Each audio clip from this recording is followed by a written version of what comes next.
This happened to you, in 2012? It's probably still quite emotional to talk about, isn't it?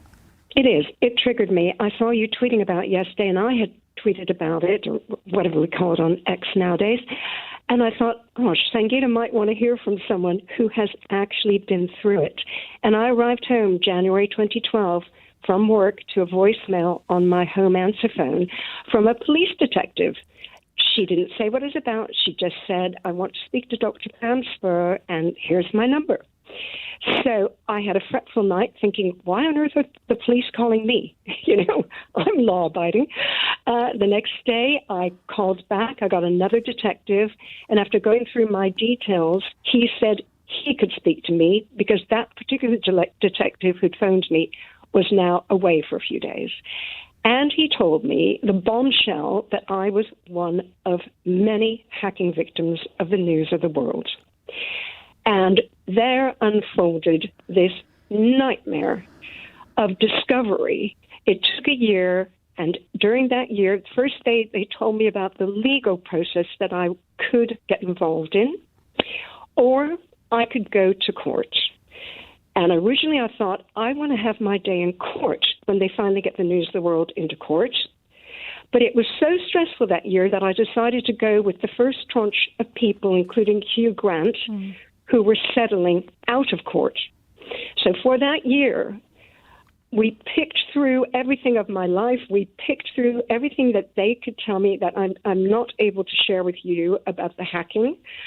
All I can share is that I was hacked and how devastating it was, because that whole year it turned out that there were so many things that they could have picked up on my mobile. When you think about my work, people leave very personal messages about how they're feeling.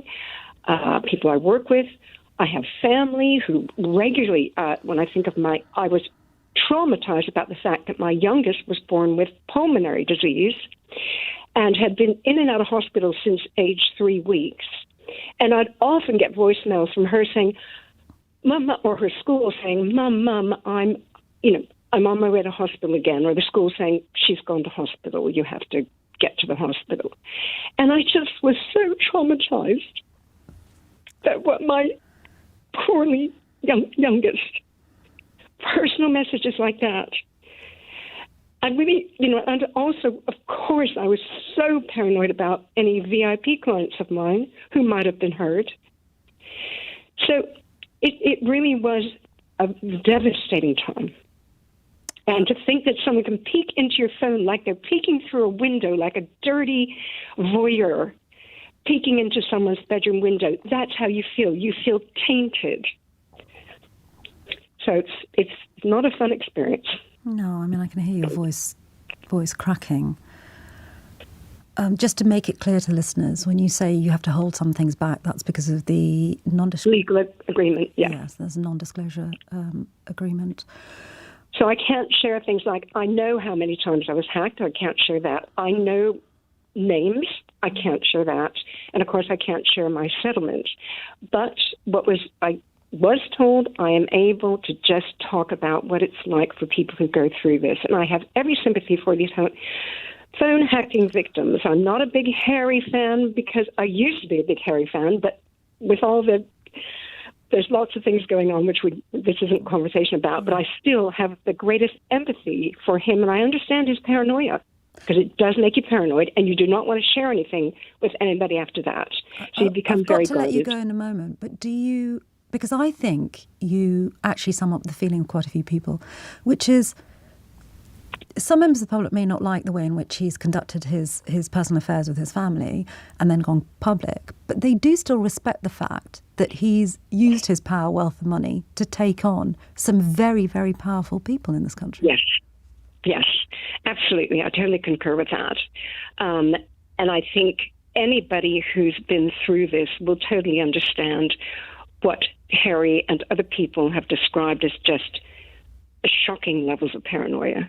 You do become very guarded. You do not trust. And it took me a couple of years to kind of let people in. And, of course, there's all that subterfuge. I had to tell people without telling them what I was going through, because I could not disclose I was going through the court, the settlement process.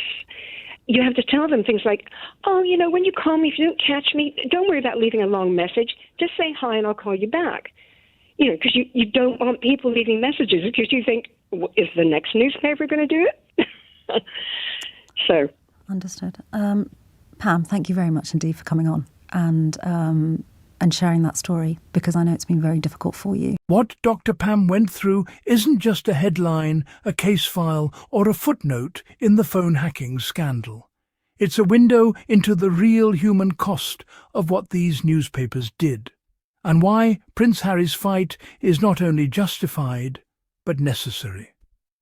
Listening to her voice crack as she describes that moment in 2012, coming home to a police message, not knowing why she was being contacted, spending a sleepless night imagining every worst-case scenario, you begin to understand the level of emotional violence involved before she even heard the word hacked. And then the bombshell lands. She was one of the victims. Not a celebrity seeking attention, not someone courting publicity, but a professional with vulnerable clients, young children, and a private life she never imagined would be invaded. As she describes that year-long nightmare of combing through every detail of her life, the paranoia, the shame, the feeling of being stripped of privacy, it paints an incredibly raw picture of what phone hacking actually does to a person. This isn't merely snooping, it's a psychological ambush. It's the sense that someone has been peering through the window of your life, not metaphorically, but with the precision and dirtiness of a voyeur. And the worst part is the ripple effect. The clients whose confidentiality was put at risk, the child whose medical crises were captured in personal voicemails, the friends and family who unknowingly became part of this quiet trauma.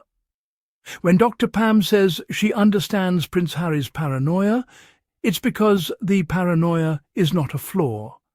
It is a natural response to a violation so deep it rewrites the way your brain perceives trust. She said it herself. After this happens, you become guarded. You stop sharing. You rehearse every voicemail before you leave it, if you leave one at all. You warn people not to say too much. And while the public may debate Harry's personal decisions, even those who disagree with him can see, as Dr. Pam did, that what he has done legally is extraordinary.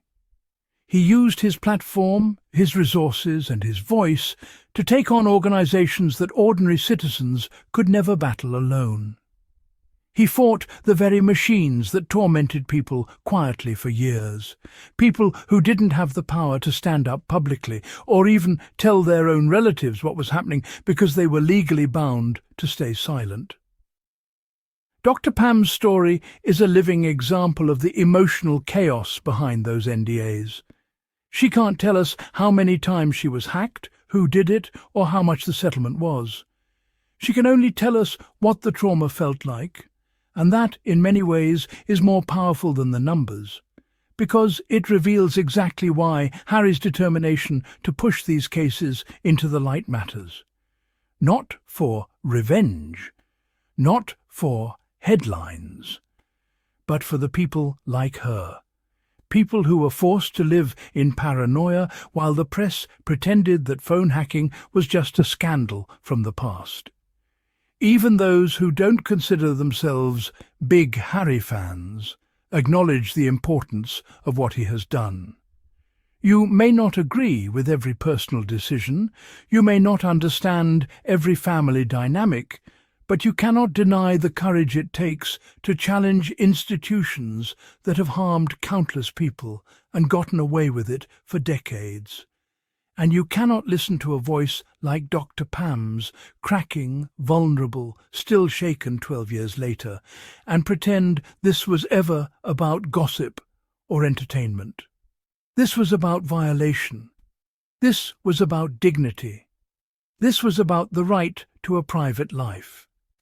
When she says she respects Harry for standing up to the powerful, she's speaking not just for herself, but for every person who lived in the shadows of these crimes. Every person who had to smile publicly while being silently ripped open privately. Every parent who worried that their child's medical crisis might become tabloid fodder. Every client whose trust was unintentionally put in jeopardy.